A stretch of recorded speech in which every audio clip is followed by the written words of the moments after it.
I just came back from the gym and I'm about to cook. Well, at least put some chicken in the oven and take a nap while it's in the oven. So I just finished 5 Broken Blades. I had an amazing experience. I read it on my Kindle. If you don't know, it's on Kindle Unlimited. And I also was able to get the audiobook because for some reason one of my libraries had like 95 copies. So I was able to do that, and so I kind of tandem did both. The audio is awesome because it's scripted, meaning that it's casted, meaning that each character has a different narrator, which I personally love because that really works for me. So I'm gonna try to round it up about what it was about.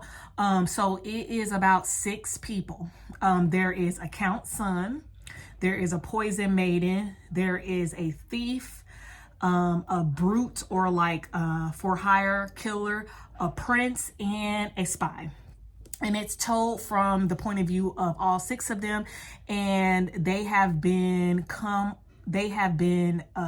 propositioned to be on this quest to kill the king and dethrone him and kill him, and all of them with their unique abilities are to play a part in doing that. So if you like 6 of Crows, you like this because this is definitely a heist type situation with characters. And I was actually surprised how much you can develop a story with 6 characters. Because sometimes there'd be like one character you really don't like, or the author is trying so hard to build plot that character development takes a back seat. And I'm the type of reader, I have to have character development.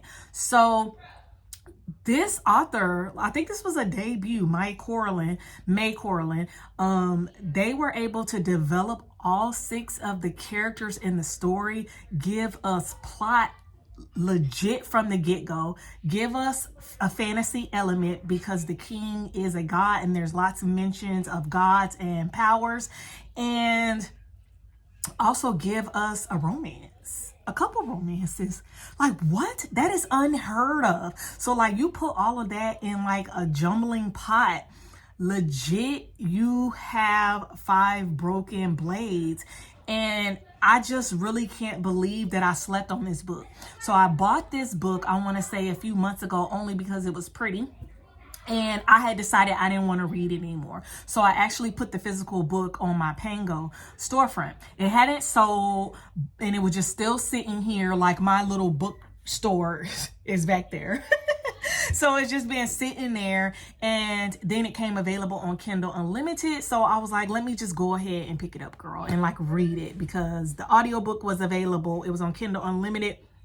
And I literally like picked it up on a whim and could not stop reading it. 440 pages, could not stop reading it. Love the audio, like it just grasped me right in. So yeah, I think I'm gonna give this one a 5-star read. I was very shocked. The story just flew right on by. So yeah, so let's get into my possible other reads for the next few days. I do go back to my full-time everyday, like no day off job, obviously Saturday and some, so I'm still going to try to keep up with my reading schedule and my upload schedule and stuff like that. So I don't think I'm gonna be doing too much bookish stuff, but here's the stack I kind of want to get through before the summer is officially over. So I have Kristen Hanna's The Nightingale. I actually have 4 Winds is available on the audio format, and I would like to tandem read it because baby, look at that font. It's thin and it is 450-ish pages, but I hear so much about Kristen Hanna's books. I have a copy of Home Before Dark by Riley Sager. This is a thriller. I don't know if I'm in the space to read a thriller. I read a thriller in the beginning of the month, and that kind of like threw me off the mood because it just was kind of really dark. And then I have The Lost Story by Meg Schaffer. This was my book of the month for July. Unfortunately, July is my last month of book of the month because I'm going on I don't want to say a book buying ban, but I'm really trying to stop buying so many books because I just really just read on my Kindle. So like, girl, what are you doing? So I'm leaning more towards the lost story. It says it's inspired by Chronicles of Narnia. That's actually my daughter's favorite story. And it's a fairy tale for grown-ups who still knock on the back of wardrobes just in case, from the author of The Wishing Game. And that's me. I love fairy tales. So yeah, let's go ahead and start the lost story, and I will check in the next time in regards to this book. Love you. Hey, good morning. So it is Monday, and I know the last clip I said I had to go to work. Well, I opted out of today's additional duty day. Might be opting out of tomorrow's. I'm not sure. I'm a little apprehensive, but we're about 25% in the story, and I'm not sure I got a good grasp of going on. So maybe if I explain it to you, it'll come to me. So we are following Emily, Ralph, they call him Raph, and Jeremy, and the narrator of the story. The narrator of the story is cute because she gives us breaks and pulls us out of the story and gives us more context. So long story short, Ralph, and I want to say his brother were missing back in the 90s, and a couple on a date just happened to see them years later, so they were found. So then the story jumps because Emily's sister went missing before, and Emily's mom is currently died, and now Emily wants to find her. I don't know why she wants to find her after 20 years, but she does. So she enlisted the help of Jeremy, who is either friends with Raph or was missing with him. I'm not sure, to help. And Raph has told her that he's going to take her in the woods in the town that they live in, into a place that she's not going to believe. So it's feeling like it might be a Peter Pan retelling.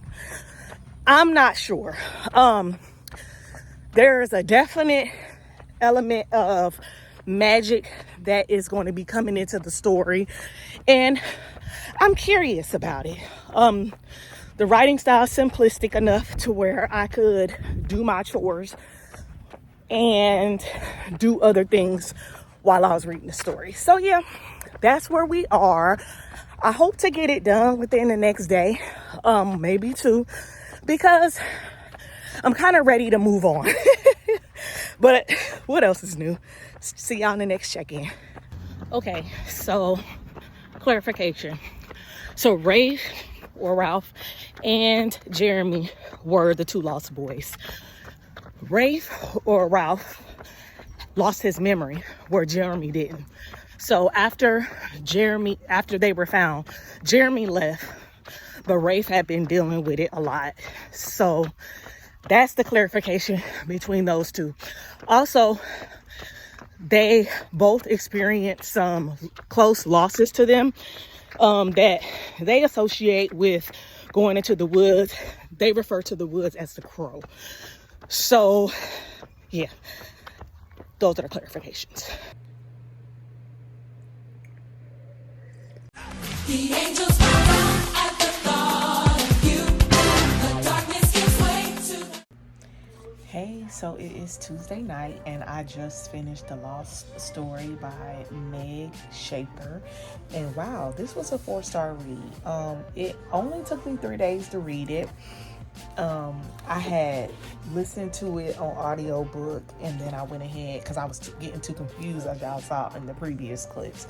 So I went ahead and I switched to the physical story. And yeah, so this story is about two boys who were lost in the woods, and they had like a magical, like they got lost in the woods to a magical realm, and it's their story of why they stayed and what happened there and their backstory.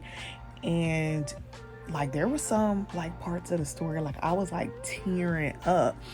Like, let me just say that this is a story about love, forgiveness, magic, mental health, queer love, obstacles faced in queer love. And yeah, like it was pretty good. So yeah, I do recommend The Lost Story by Meg Schaffer. I believe this is her second book that she's published. So I'm gonna go back to read her first one. So I want to just end the vlog here. I hope you enjoy this vlog. Let me know what you think about it. Love you. Okay, bye.